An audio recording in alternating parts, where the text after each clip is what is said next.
You ever notice how disrespect feels like a sucker punch you didn't see coming?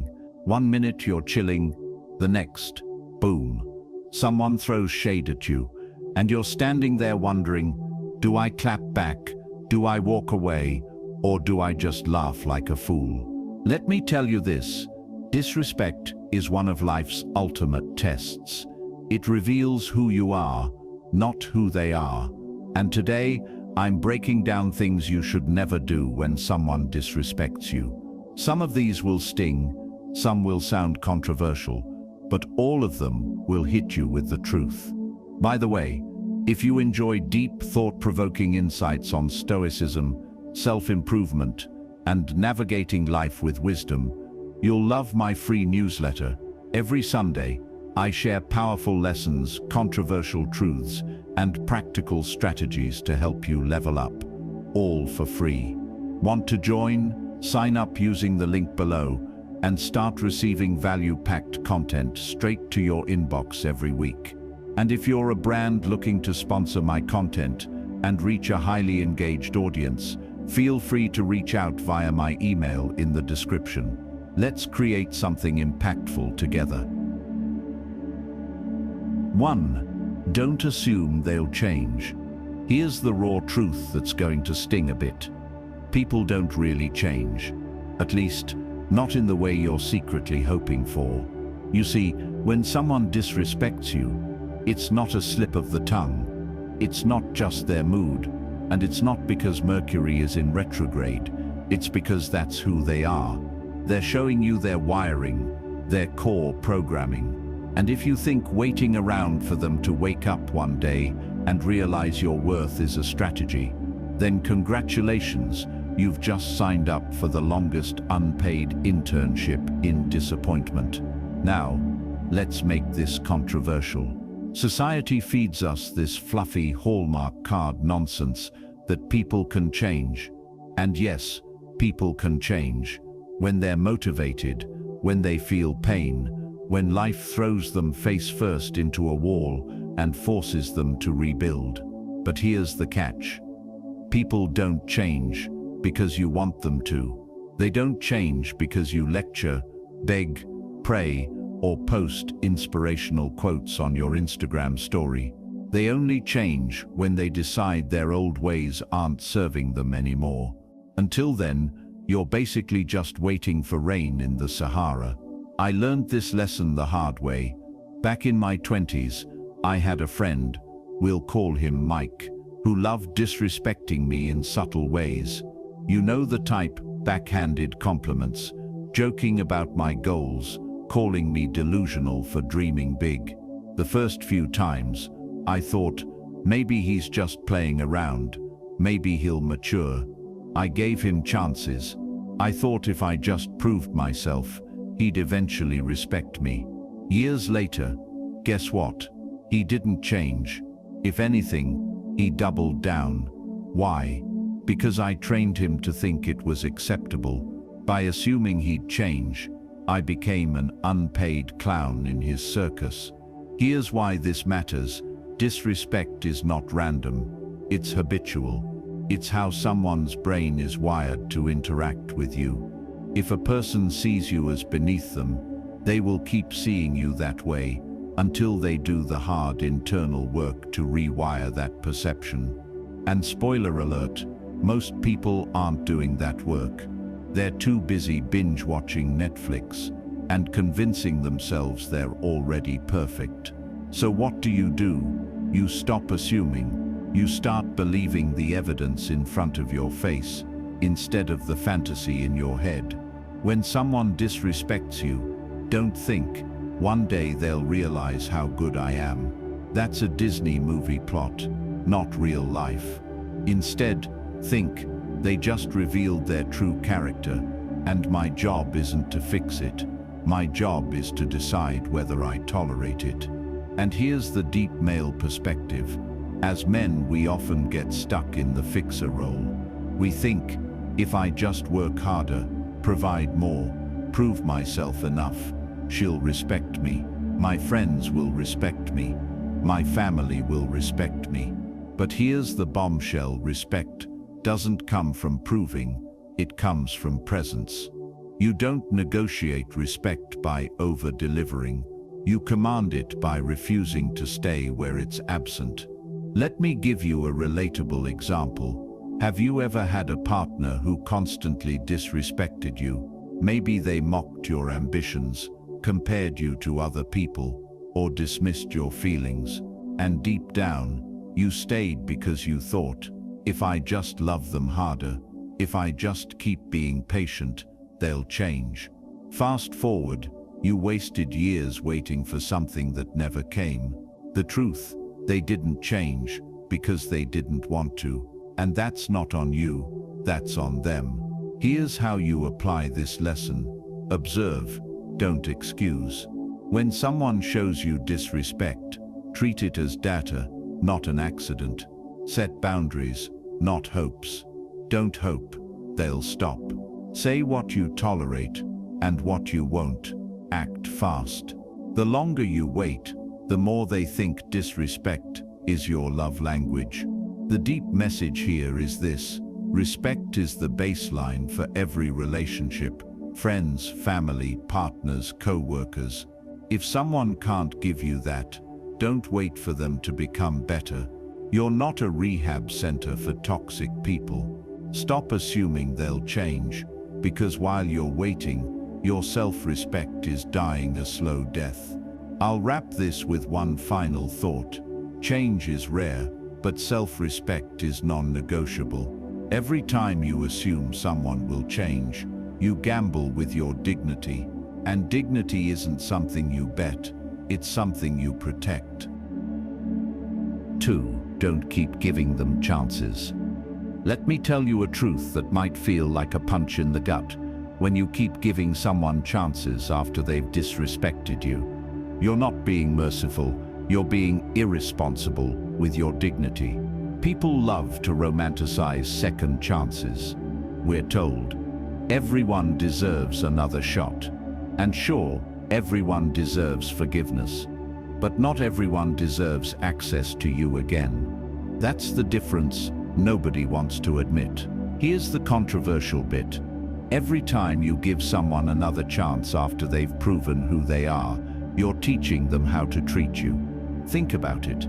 If someone spits in your face and you wipe it off, smile, and say, "Let's try again," don't be surprised when they start carrying a water bottle just to keep spitting more efficiently. Disrespect thrives in repetition, and you're the one handing out the stage passes. I learned this the hard way with an ex. She had this habit of throwing me under the bus in front of her friends. Jokes about my money, my car, even how I dressed. At first I brushed it off. She's just kidding, she'll stop. Spoiler alert, she didn't stop. Every time I let it slide, she got bolder. The first time it was a playful jab. The fifth time it was full-blown stand-up comedy at my expense. And guess what? I stayed. Why? Because I believed the lie.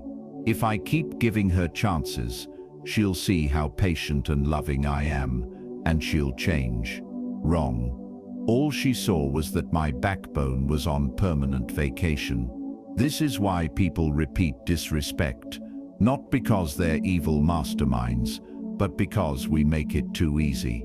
We hand them second, third, fourth, and 10th chances.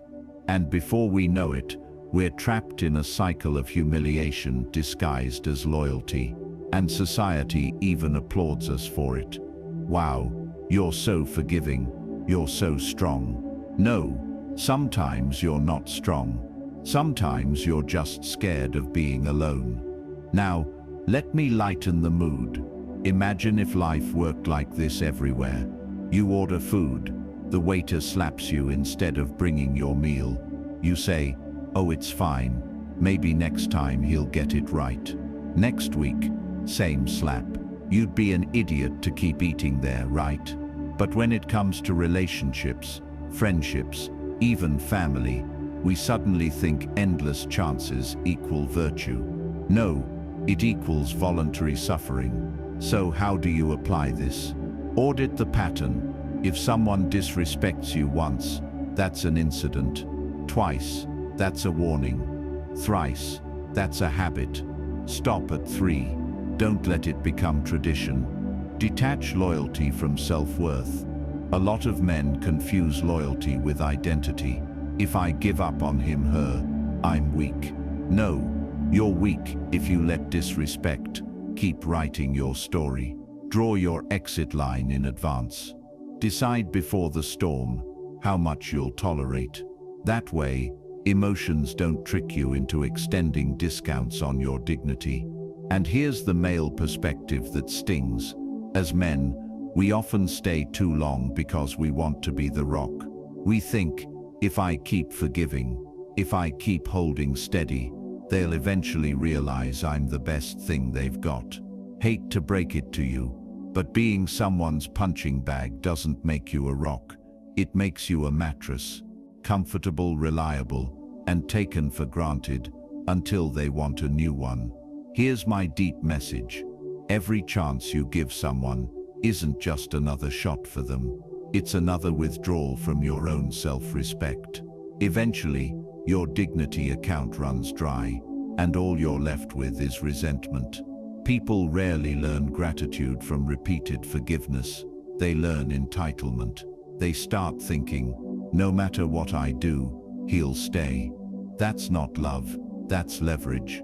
So, don't keep giving them chances, not because you're bitter, but because you love yourself enough to say, my respect isn't renewable energy. Waste it once, shame on you. Waste it twice, shame on me. Waste it thrice. Congratulations, you've just disqualified yourself. At the end of the day, forgiveness is free, but access is expensive. And if you keep handing out free access, don't be surprised when people treat you like a free trial. They'll never upgrade. 3. Don't use violence as proof of strength. Here's the cold truth. Throwing fists doesn't make you strong. It makes you predictable. But society, especially for men, wires us differently. We grow up watching action heroes solve everything with a punch. Rappers brag about knocking people out. And even in school, we're told, if someone disrespects you, just hit them back. Violence has been glorified as the ultimate display of dominance. But here's where it gets controversial. Real strength isn't in how hard you hit. It's in how much you can choose not to hit. Now, let me be brutally honest. Violence feels good. That adrenaline, that instant rush of I showed him, it's intoxicating. I remember one night outside a club, a guy shoved me after making a slick comment about my outfit. My first instinct, break his jaw and let him pick his teeth up off the pavement. And for a second, I almost did. But here's the catch. The cameras were out, the police were around, and my whole future was standing on the other side of one swing. That moment taught me something. It takes 5 seconds to ruin your life with one punch, and it takes 5 years to recover from the consequences. Violence is easy. It doesn't require thought, patience, or discipline. A 5-year-old can throw a tantrum and swing, but discipline, that's rare. That's why the strongest men I know are calm. They don't need to flex their power with their fists, because their presence alone demands respect.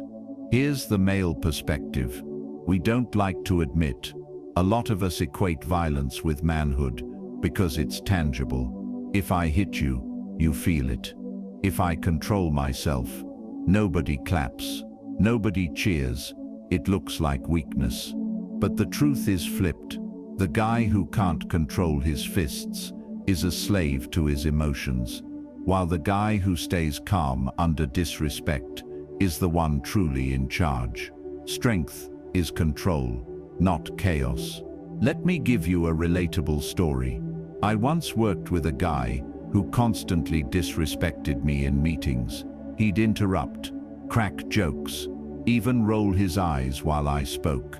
I wanted to grab him by the collar and remind him I wasn't built soft. But instead, I stayed calm, called him out publicly with composure, and let the silence hang. Guess what?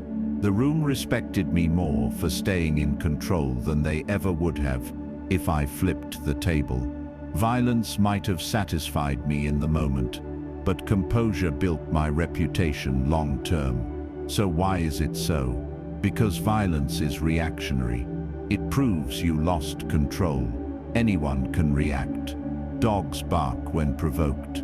But real strength lies in being able to absorb disrespect, weigh the cost, and respond in a way that keeps your dignity intact while leaving the other person exposed as a fool. How do you apply this? Redefine strength. Stop seeing strength as physical retaliation. See it as the ability to remain unshaken. Pick battles that matter. Not every insult requires a war. Sometimes silence humiliates louder than fists. Play the long game. Violence can win you 5 minutes of pride, but composure can win you a lifetime of respect. Here's the deep message. Violence is often a mask. Men resort to it, not because they're powerful, but because they're insecure. They want to prove they're not weak. But real masculinity doesn't need proof. It just is. The man who keeps his fists in his pocket when disrespected is the man who truly terrifies people, because he's unpredictable, unshaken, and untouchable. So don't use violence as proof of strength, because once you make violence your only tool, every disrespect looks like a nail. And swinging at every nail doesn't make you a builder, it makes you a demolition crew of your own future. At the end of the day, anyone can fight, but not everyone can master themselves, and mastery, my brother, is the highest form of strength there is. 4. Don't beg for their respect. Here's a truth that will ruffle feathers. Respect is not something you earn by begging, it's something you command by existing. Yet so many people, especially men, fall into the trap of thinking, if I just do more, give more, prove myself harder, eventually they'll respect me. Let me break your heart gently. No, they won't. See, begging for respect is like begging for love. It backfires. The more you plead, the more the other person sees you as less worthy of it. Respect, like attraction, dies the moment it becomes desperate. And here's the controversial part. Society grooms men to believe respect is a reward system. Get good grades, be polite, work hard, provide, sacrifice, then people will respect you. Wrong. Sometimes the harder you try to earn it, the more invisible you become. I'll be brutally honest here. I've begged for respect before indirectly. Not literally on my knees, but through actions that screamed desperation. In my early 20s, I had a friend group where I was always the one planning hangouts, paying for drinks, even driving people home. I thought, if I keep showing up, they'll value me. Guess what? They didn't. They saw me as the free Uber. And the day I stopped, half of them disappeared like smoke. That's when it hit me. I wasn't being respected. I was being used. Why is it so? Because respect is rooted in perception, not performance. People don't respect you because you've done 1,000 favors. They respect you when they feel you respect yourself. If your energy says, I'll do anything for you to like me, they'll take advantage of that hunger. If your energy says, like me or not, I know my worth, people either step up or step out. Here's a relatable example. Think about relationships. How many times have you seen someone, maybe even yourself, stay in a dynamic where one partner constantly disrespects the other, and instead of walking away, the disrespected partner doubles down? They buy gifts, they write long texts, They over-apologize for things they didn't even do. What's the result? More disrespect. Because nothing kills respect faster than desperation. Now let me make it jovial. Begging for respect is like trying to convince your cat to like you. You can bribe it with food, toys, belly rubs. At the end of the day, that cat is going to do whatever it wants. Respect works the same way. The more you chase it, the faster it runs away. So how do you apply this? Stop auditioning. You're not on stage trying out for the role of worthy human being. If they don't see your value, exit the room. Respect yourself first. Set boundaries, keep promises to yourself, and carry yourself with dignity. Respect flows outward from self-respect. Withhold access. Don't keep giving people unlimited access to your time, energy, or loyalty if they can't reciprocate with basic respect. Now here's the male perspective that gets uncomfortable. Men are taught from young ages that respect is external, that we need to earn it through achievement, money, status, or dominance. But the truth is, respect is internal. It's how you walk, talk, and hold yourself. You can be broke and still command respect if you carry yourself with discipline. You can be wealthy and still be laughed at behind your back if you carry yourself like a clown. Respect doesn't follow money or power. It follows self-respect. Here's my deep message. Begging for respect is dangerous because it erodes the very thing that creates it, your self-image. Every time you chase it, you're telling yourself, I'm not enough as I am. And once that belief takes root, everyone else can see it. People don't give respect to someone who clearly doesn't respect themselves, so don't beg for respect. It's Timo. Don't bribe people with your loyalty, your patience, or your wallet. If they can't see your worth, it's not your job to light up the stage for them. It's their loss for sitting in the dark. At the end of the day, respect isn't asked for. It's not negotiated. It's not something you prove through endless sacrifice. It's either there or it's not. And when it's not, don't beg. Walk away with your dignity intact, because the man who refuses to beg for respect always ends up with more of it in the long run. 5. Don't compare yourself to them. Here's the brutal truth. The moment someone disrespects you and you start comparing yourself to them, you've already lost the battle. Comparison is the silent killer of self-respect. It tricks you into thinking, why would they treat me like this when I'm smarter, kinder, more hardworking, or even more successful than them? But here's the controversial bit. Respect has absolutely nothing to do with who's better on paper. People don't always disrespect you because of who you are. They disrespect you because of how they see you. And the more you compare yourself to them, the more you confirm their version of reality instead of standing in your own. Now, let me be honest. I've fallen into this trap plenty of times.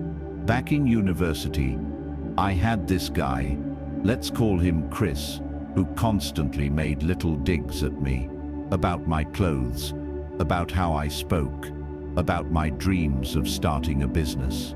One day after another, one of his jabs, I went home fuming. I sat there, comparing myself to him. I get better grades. I actually have goals. I treat people with respect. Why does this clown think he's better than me? Hours went by, and I was still stuck replaying it. That's when I realized something wild. Chris wasn't even in the room anymore, but I had made him the main character in my head. That's what comparison does. It makes your enemy the star of your mental movie, while you play a bitter side character. Here's why this is dangerous. Comparison ties your worth to someone else's flaws. You start measuring your dignity against a person who doesn't even deserve to be your measuring stick. That's like comparing your life to a broken clock. It's always going to be off. Respect isn't a competition. It's not about being better than someone else. It's about being solid in who you are, regardless of what anyone else does. Let me make it jovial. Comparing yourself to someone who disrespects you is like arguing with a pigeon at the park. Even if you win, you still look like an idiot because you're wrestling with a bird. And worse, the pigeon doesn't care. It's going to keep strutting like it owns the place. That's what disrespectful people do. They disrespect, strut away, and leave you wasting energy trying to prove you're above them. So, how do you apply this? Detach self-worth from comparison. Stop asking, "Am I better than them?" and start asking, "Am I better than the me from yesterday?" Shift the spotlight. If they disrespect you, don't respond by comparing stats. Respond by living your life in a way that speaks for itself. Silence and progress are louder than comebacks. Remember, their disrespect isn't about your ranking. It's about their perception, their insecurity, or sometimes just their bad manners. Now, let me give you the male perspective. As men, we're taught to compete. Everything feels like a scoreboard. Who makes more money? Who's more athletic? Who gets more attention? So when someone disrespects us, our ego immediately kicks in. "Bro, I'm better than you. Why are you disrespecting me?" But here's the twist. The moment you frame it like that, you've turned their disrespect into a contest.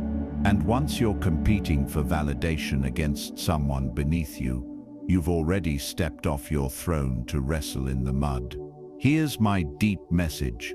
The strongest men don't compare. They stand. They know their value isn't determined by someone else's behavior.